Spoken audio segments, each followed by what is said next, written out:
Assalamualaikum warahmatullahi wabarakatuh. Saya Nasir daripada Nadikom Digital Senam Rehat. Pada pertemuan kali ini saya nak tunjukkan satu software baru yang kami bina, iaitu EasyPost.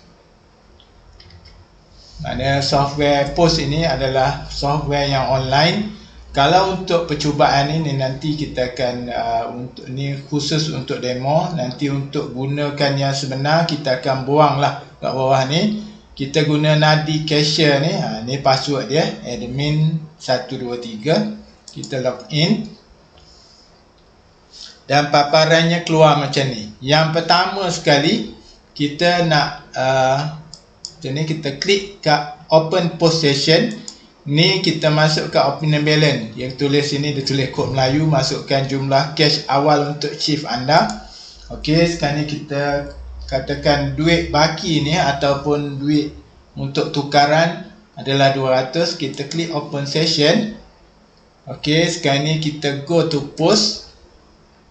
Klik go to post dan paparannya keluar macam ni. Okey, sekarang ni kat atas ni boleh kita buat searching, contohnya nasi. Saya guna Asir pula, nasi. Okey, sekarang ni RTC, nasi dagang, nasi kapit dan lain-lain. Okey, sekarang ni sekarang ni saya pun tak pasti kenapa harga ni mahal sangat. Mungkin lepas ni boleh tukar je lah. Okey, kalau kita RTC ni kita jumlah ni mungkin dah ready masuk dalam ni, saya pun tak pasti.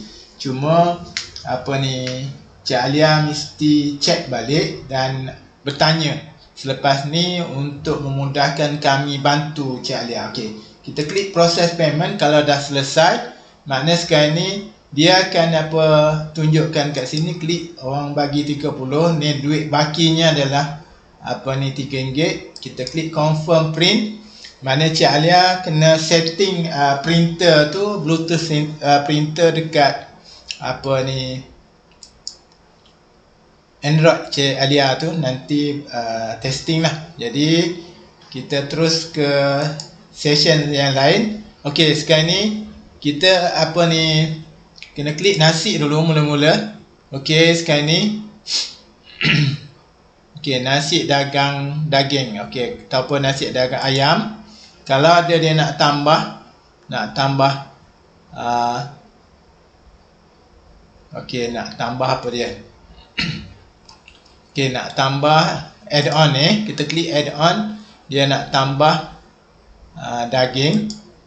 Okey, nak tambah ikan seketul. Okey, dan paparannya macam ni. Dan kita klik proses payment.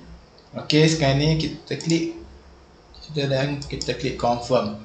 Okey, saya tak pasti yang Cik Alia ada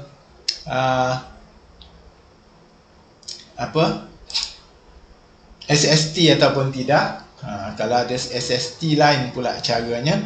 Jadi semula kalau ada apa-apa yang ni, sila bincang dulu dengan kami supaya tidak terjadi hal macam ni. Ni mujulah kami ada programmer sendiri untuk betulkan sesuatu ni mengikut kehendak Cik Alia dan tim. Okey, jadi sekali lagi, kita itu kalau faham insya-Allah, kalau tak faham boleh tanya balik saya nanti insya-Allah. Dan software ni boleh tu nampak easy Kota Baru. Okey, kita klik back. Okey, sekarang ni niaga kita hari ni dah RM72. Okey, cuma kami tak boleh nak klik lagi, belum